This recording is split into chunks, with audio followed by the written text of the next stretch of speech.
Now we move to another most important part of pragmatics. Let's see speech acts. The study of speech acts is one of the prominent aspects of pragmatics as a discipline. Speech acts may be defined as any action that is communicated or achieved via the medium of speech or language in general. Whenever we speak, we communicate much more than what the words used in utterance means. Thus, when we speak, we could be making a promise, issuing a warning, a threat, ordering someone to do something, or requesting for something, etc. Each of these would be a speech act. A speech act should not be a confused meaning an act of speaking, but the term that is used to refer any activity that language is used to perform as well as effect that our language has out on our listeners. It is very simple. According to the context or according to the speech act, it will be getting context meaning. How do you utter the word? Then it will be getting its reaction. Let's see. Austin's taxonomy. Austin's taxonomy, it means classification. Taxonomy means classification. Let's see. Speech act theory derives largely from the works of the British philosopher John L. Austin. Speech act theory derives largely from the works of the British philosopher John L. Austin. Remember, it would be asked in examination who has given speech act theory, and it is given by British philosopher John L. Austin. Austin's ideas were further developed by philosophers and linguists like John R. Searle, H. Paul Grice, and Geoffrey N. Leach, among others. We will discuss Austin here and meet others later in a chapter.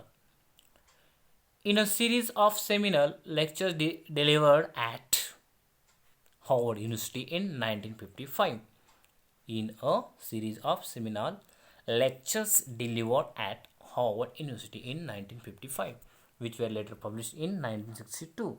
Austin introduced three main aspects of his speech act theory. According to Austin, speech acts consist of three separate components. First one is the locutionary act. Second one is the illocutionary act, and third one is the perlocutionary act. The locutionary act refers to the actual act of saying or uttering something. The locutionary act refers to actual act of saying or uttering something. Locutionary means it is uttering something. This is the basic content of what is said, that is the literal meaning of the words. The illocutionary act refers to what one is trying to do by speaking, that is the intention of the speaker. In illocutionary, it should be considered intention of the speaker. One could be saying something or persuading someone, to request someone's help, to want something, to question, etc. The illocutionary act is about what the speaker had in their mind when they said what they had said. The perlocutionary act refers to effect or the consequence of what is said on the listener. So that is the consequences. Perlocutionary means consequences, and illocutionary means intention, and locutionary means it is a very simple what is literal meaning. Let us see.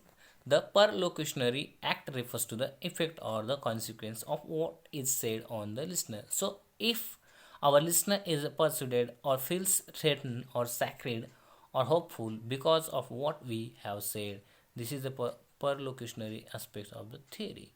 Let us illustrate this using an example. Let us suppose you were to say your friend, there is a gang of armed robbers patrolling the highway.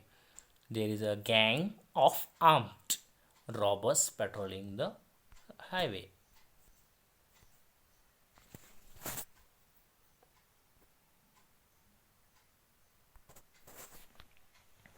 The locutionary aspect of your utterance is literal meaning of the words.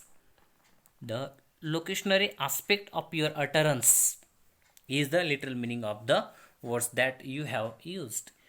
You have informed your friend about the presence of a group of people who are armed and take things from people by force moving around the highway. Now let us suppose you had said that your friend, when he or she was about to drive on the highway.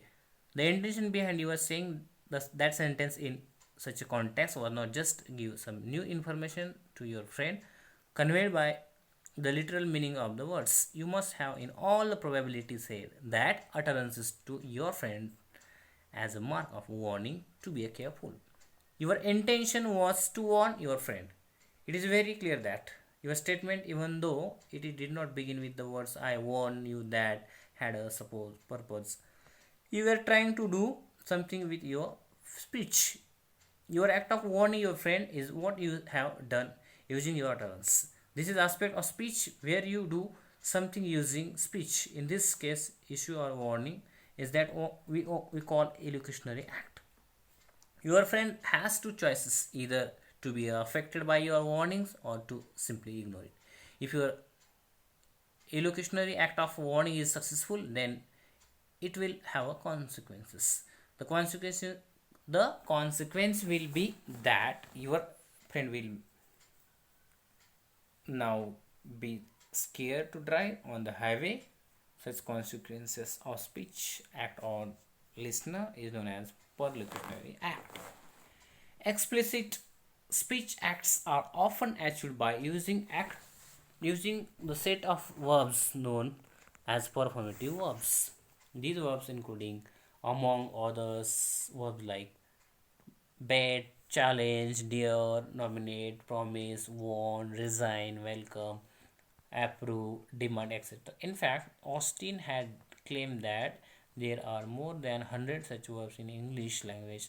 The following examples of sentences that use some of these verbs communicate the intention of the speaker very clearly, unlike the example we had discussed earlier. Let's see.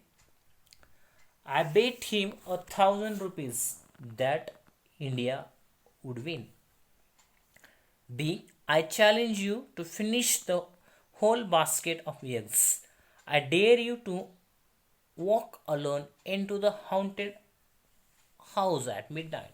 I nominate Mr. Rajan to be the next president of the housing society. I promise to return your money next year. I warn you not to interfere with my work. I declare Joseph and Mary husband and wife. I resign. In each of these utterances above, the speaker is doing much more than merely saying something. She is making a promise, issuing a threat, resigning, warning, or challenging. These are what we understand as performative sentences. Performative sentences are explicit ways of representing a speech act. These perform that actions denoted by their performing verbs. In fact, you will recognize that our initial example of a warning.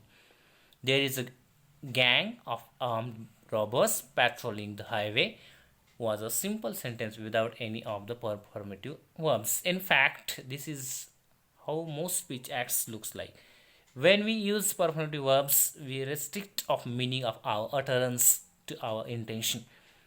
We could say the same sentence as I warn you that there is a gang of armed robbers patrolling the highway. As a matter of fact, if I wanted to just scare my listener, I could playfully use another performative verb and I say, I promise that there is a gang of armed robbers patrolling the highway. However, when we do not use performative verbs, the intention of our utterance remains open to interpretation of our listener.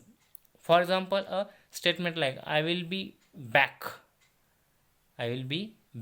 by 5 o'clock could be taken as a promise, a threat, or warning, depending on how listener interprets it. Why? The elocutionary aspect of our utterance, that is, our intention is saying something, will be known to us as speakers.